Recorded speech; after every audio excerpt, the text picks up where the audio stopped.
This is Time Signatures with Jim Ervin, a podcast and radio program presented by the Capital Area Blues Society in Lansing, Michigan. Driving up and down these Michigan roads, yeah. And now, here he is, your host, Jim Ervin. Baby, I'm home. Well, thank you so much, Parker, and welcome to Time Signatures. I'm your host, Jim Ervin, and today's guest has an incredible story steeped in the history of the blues. In 1979, she and her husband, Sanford, opened a little place called Rockefeller's in Houston, Texas. Rockefeller's quickly became known as the go-to venue, not only for the blues, but also for jazz, country, and even some rock and roll concert events.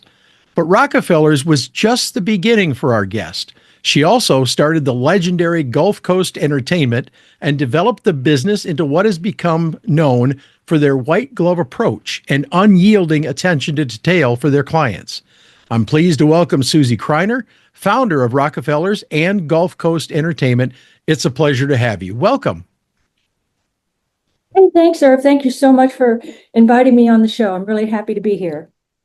Well, it's a pleasure to have you. There's a lot to Oh, go ahead. I'm sorry. But I was just thinking about, you're saying I was steeped in the blues, and I have to say I never intended to be in the blues business or even the music business generally, and certainly not to open a nightclub or to go on and make a career out of booking music for 45 plus years, but here I am.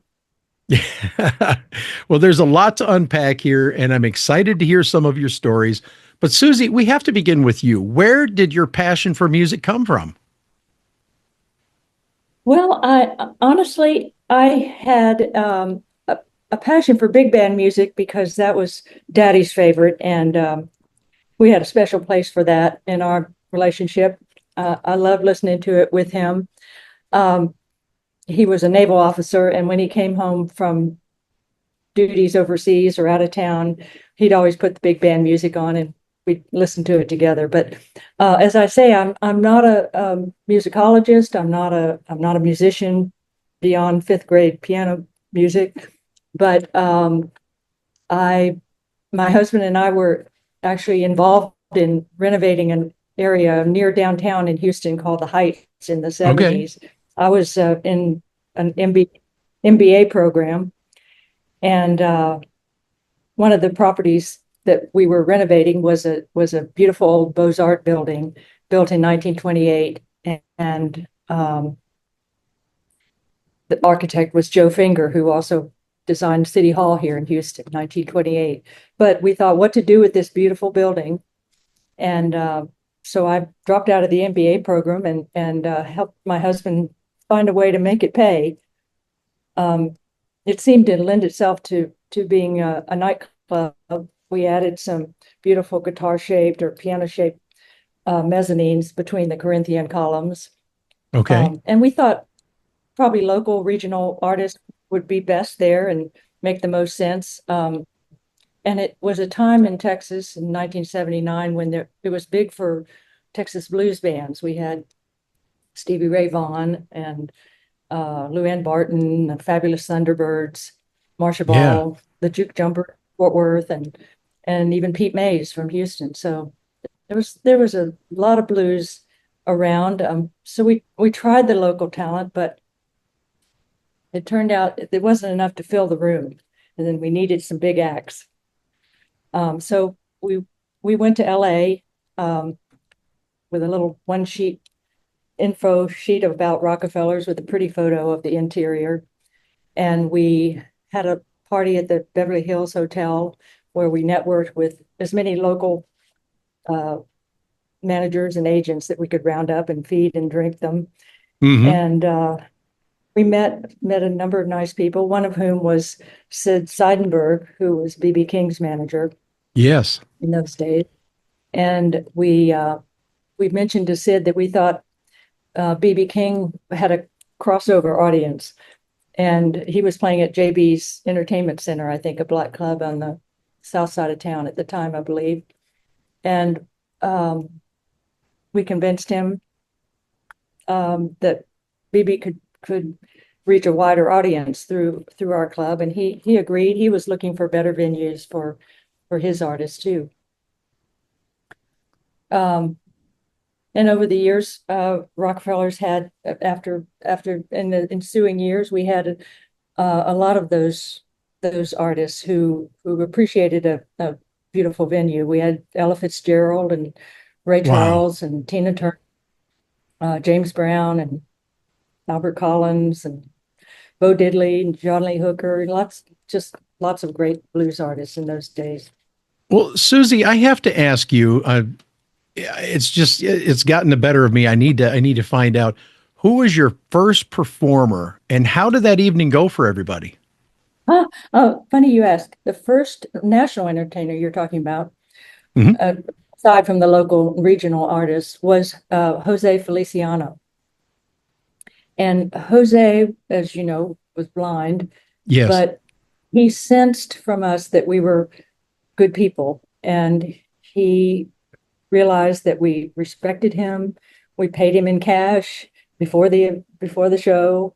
We were respectful of his rider and his person. And I honestly think he went back and spoke to his manager, and the word got around that we were okay kids. I mean, we were just in our 20s. But I think after that, we started getting the calls. Would you like to have our artist play your club? But I think that was Very really nice. a major opening for us. Yeah. And irony of ironies, in 1979, along about November, my family was relocating from Bay City, Michigan down to El Paso, Texas. So we went Mhm. right through Houston, as because we went down to San Antonio and then Uh-huh. cut over to Houston and then made the jog over to El Paso, just kind of seeing the sights on our way. But so that first night, you had put in all the work for that big show. Were you excited? Were you nervous? Were you concerned about how the evening would go? How did you feel? The first night of the club was extremely exciting. Of course, I was 7 months pregnant, and I had been unbraiding bar stools all day, and I was really happy that we were open and finally on the road. But if you're asking about the first night, we had a national entertainer with a full house. Hmm. That's when we realized that there are no problems when you have a full house. When you have Art Pepper and you had four members in the audience, that's a problem, and that's anxiety producing. But there are no problems when you have a full house. So those were the good nights, Yeah, and we had indeed. many of those. But we also, as Buddy Holly said, jazz is for the stay-at-homes, and we had some excellent artists there with very small audiences, but it was still worth it. We Well, considered our club a public service in some ways. yeah, well, and the thing about your venue, if I'm correct, it looked like it could be a big house. I mean, 325 is not a massive room, but it's not a teeny room either. It's what I would consider a very nice, inviting kind of a homey spot, correct? It is in a way. Certainly, when there's a good crowd in there, it feels great. We lined there are two-story glass windows that we lined with royal blue velvet to help with the Hmm. acoustic. We did lots of acoustic treatments, but it was a marble floor, it was a marble ceiling, it was plaster Wow. walls and Corinthian columns and lots of windows. So the acoustics were uh, excellent for acoustic music. It was a challenge for some of the hard driving rock and roll. Yeah. But I'll say we had, maybe 550 people in for a Fabulous Thunderbird show, which was really pressing the seams of the building. But if we had 150 people, it felt great for somebody like, Leon Redbone or the Chieftains or Sure. um, But for Ella Fitzgerald, it was a respectful crowd of, 326 people uh, for two shows a night. I should mention, because of the size, many of the artists we had uh, required our having two shows a night. Sure. So to make the payroll. Um, Ella was such a wonderful woman, and she would, of course, have two shows, one at one at 8 and one at 10:30, or 10 o'clock, I guess. So she'd play from 8 to 9:30. And then we'd say, please, Miss Fitzgerald, rest and relax, towel off. And she said, oh no, honey, these are my fans. I've got to sign whatever they have. I've got to sign their records and sign their autographs. So she didn't take a break. She just went, Wow. viewed her fans, went back on stage. What a elegant, beautiful performer, Yeah. woman. Well, And Susie, I want great. to ask you, Rockefeller's became known as a huge hotspot in Houston, obviously, and you hosted many big names. You've actually named a few of those. I'd love to hear some more of the names of the people that were there. I mean, you had such a great run over that 18 years. We really did. Well, I mentioned the Fabulous Thunderbirds and Stevie Ray. Mhm. We had in the blues department, we had Taj Mahal, Jimmy Witherspoon, Sun Seals, Room Full of Blues, Albert Collins, Tina Turner, Albert King, B.B. King many times. I guess we had him 30 or 40 times, 30 or 40 shows. He would Wow. play five nights, twice a year, 2 shows a night for 4 or 5 years there. We had Bo Diddley, Buddy Guy and Junior Wells, Willie Dixon, Gatemouth, Roy Buchanan. I mentioned John Lee Hooker, Coco Taylor and Dr. John. Wow. Did I mention Ray Charles? Yes, yes. Bobby Blue Bland, Robert Cray, Fats Domino, Bonnie Raitt many times, the Pointer Sisters. It's hard to say that these are strictly blues performers. Well, no, I get that. I get that. Kool and the Gang, Anson Funderburg, Leon Russell. I think it was Muddy Waters who said blues had a baby and they called it rock and roll. Yeah. So there's a very really no lines between blues and jazz and rock and roll and the whole spectrum. Now, So I was reading in your list of people that you had play there, some of the other genres of music, and Yeah. you had Garth Brooks playing there. At what point was Garth there? Was it early on? yeah, I'm trying to remember. I'd have to look up and see what year it was, but it was probably mid 80s, maybe. Okay, so he hadn't Late even really 80s. broken out yet. No. Clint Fantastic. Black, we come over and his manager, what was his manager's name? Anyway, came and said, this is going to be our next big thing. And Clint Black was just a baby. Oh, in preparation for this interview, I was lurking around the GCE website, and I love the story of how what is known now as Gulf Coast Entertainment began. Could you tell me the story of the party company, please?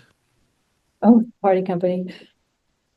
Well, one night at Rockefeller's, a client came up and said, you had the Four Tops at Rockefeller's, and I'd like to know if you could book them for my daughter's debutante party. And I said, well, yeah, I sure could. Hadn't thought about that end of the private party business, but it certainly opened a whole avenue for me and the rest of my career, in fact. So I started the party company, which was to book entertainment for private parties. And at the same time, I was catering, designing invitations, setting up the ballet, doing what they call now the event coordination. I was the Mhm. original event coordinator. But I would, unfortunately, with a name like the party company, I would get calls in the middle of the night saying, do you have a champagne fountain you could bring over? Or even worse, like, hey, baby, you want to party? So I had to change my name, and it was the music that really fascinated me and interested me and was really my passion. So Gulf Coast Entertainment seemed like the right direction to take because obviously we're here on the Gulf Coast and our Gulf Coast artists from blues, zydeco, rock and roll, jazz. We're steeped with it down here. So Yeah. we have it here. We export it wherever our clients are. Well, Susie, in all the years that you've been associated with this fine organization, is there one event that stands out to you as maybe the one you're most proud of being involved with? Golly, Irv, that's really hard. There are so many facets to my almost 50 years in this business of booking music. I've been involved in the Houston International Festival for 10 years, booking music from all over the world, which was such an eye-opener and wonderful. We started a Houston chapter of something they have in Charlotte called Music with Friends, which Okay. is a subscription opportunity to bring music for a small group of people. And through that, we had Tony Bennett, and that was a special evening. I've had Let me And- jog your memory. Let me jog your memory for a minute. Okay. It seems to me I remember hearing about a birthday party that you put together in Pebble Beach. Oh, that's a good one. I'd love to hear about it. Yes. Well, wonderful. Little Birdie must have told you. A wonderful client in I was Houston doing my homework. had a surprise birthday party for her husband in Pebble Beach at their lovely golf club there, and asked us to hire Jerry Seinfeld to surprise him. And it was great. Jerry and his manager came in by private plane, and they could not have been nicer. And the production for that kind of show couldn't be easier. It's a microphone and a stool and a glass of water. So it was just a pleasure to meet him. And one of the neighbors was invited to the party, was Clint Eastwood. And Clint was making the rounds, just saying hello to the birthday boy. But all of the guests were, of course, wowed and pull out their phones and snapping pictures and asking him to turn around and make a group shot and sign autographs. And I said, "Oh, Mr. Eastwood," I kind of grabbed him by the elbow and I said, "I need to take you over here." And so I ushered him outside, and he said, "Whew, thank you so much. Thank you so much for getting me out of there." It was well much. I mean, he was a good sport, but that was overwhelming. So that And was a lot of fun. That was a big one. Yeah, I loved reading about that. I actually was on your page reading the interview portion on there in the blog, and I saw that, and I just had to have that story told because it was really cool. But there's another neat little story on there about James Taylor, and I would love to have you share that one as well. James Taylor. Well, I can't remember what the story was. Something about a but- cell phone. How's that? Oh, yeah, that's a good point. We've had the pleasure of booking the Astros Foundation / New Hope Housing Gala for many years. And the first year was really got off to a great start, where we hired James Taylor and his band to play center field out at the Astros home stadium, Minute Maid Park. Yeah. And it was a great show, and people were loving it and on the dance floor, and everybody was taking pictures, of course, of the band with their cell phones. And then, as I recall, he whipped out his, or maybe the one of his band members whipped out his cell phone, and was filming. You have to remind me, because I haven't thought of this. There was a gentleman down front. There was a gentleman down front that had a cell phone, and the band member took the cell phone from him. That's what it was. And Yeah. and filmed James and the audience, I think. It was really cool because he was walking around and he was getting close-up shots of all the band members, and they were right into it.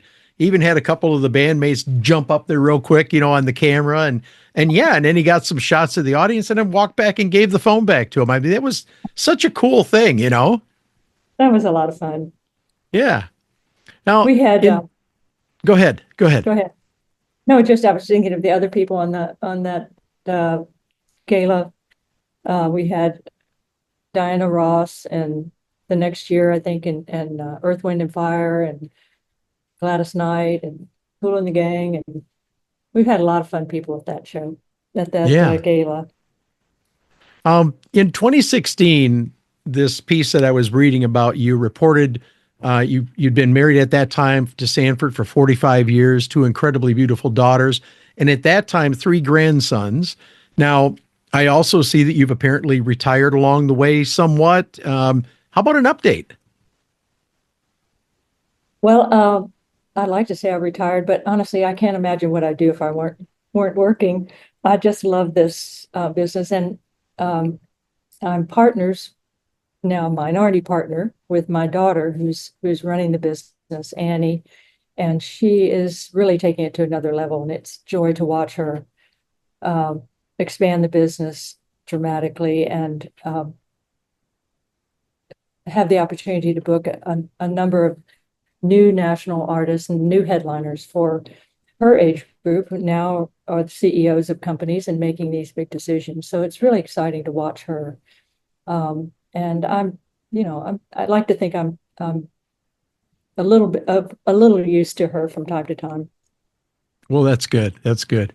Now, for those wanting to learn more by the about, way, go ahead. and by the way, we have 4 grandchildren now. We have 2 daughters, and our daughter in New York has 2 boys, and Annie here has the 3rd grandson and now a little granddaughter. So finally have a granddaughter I can shop and play and go get a mani-pedi with. And I'll tell you what, I just became a grandfather about a year and a half ago, and I absolutely love it, man. I never thought I could be more in love. Yeah, I was seeing that little guy every day or every chance that I get to. I get pictures all the time, and he's just so much fun. Absolutely. Susie, for those wanting to learn more about Gulf Coast Entertainment and all the wonderful services that company provides, let's tell them where they can go to get that information, shall we? Oh, thank you so much, Irv. Our website is www.gulfcoastentertainment.com, and we're here in Houston, Texas. Call us anytime. We never close. 713-523-7004. All right, and we will make sure to put a link on the episode so that people can go directly to it. And Susie Criner, I want to thank you so much for your time today. I genuinely appreciate the stories that you've shared with us, and I couldn't be more happy. Thank you so much. Thank you, Irv. It's been an honor for me to be invited on your program. I really appreciate it, and I look forward to hearing more. And if you hear somebody following you, it's probably me. Sounds good. We're always looking for more subscribers. Now, before we end this episode, please allow me to tell you about the Killer Blues Headstone Project. Founded in 2008, Stephen Salter made it his mission to see that blues musicians did not rest in unmarked graves. The result? More than 170 headstones have been placed in 16 states. But Stephen's work continues, and Killer Blues is a registered 501c3. So please consider making a tax-deductible donation today. A link for that information section will be posted on this podcast channel, and I thank you so much for your consideration. And that wraps up this edition of Time Signatures. Once again, my thanks to our guest, Gulf Coast Entertainment founder and owner, Susie Criner, but also to you, for without you, none of this would be possible. Jim Ervin reminding you that keeping the blues alive is everyone's responsibility, but preserving the history of the blues, one story at a time, that's my mission. Until next time, so long, everybody.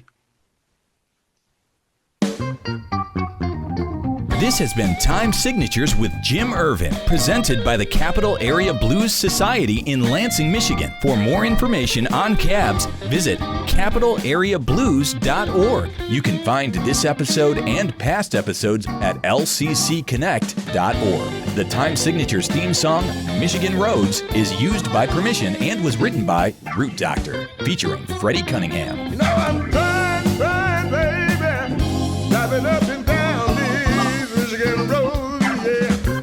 Until next time, keep on keeping the blues alive.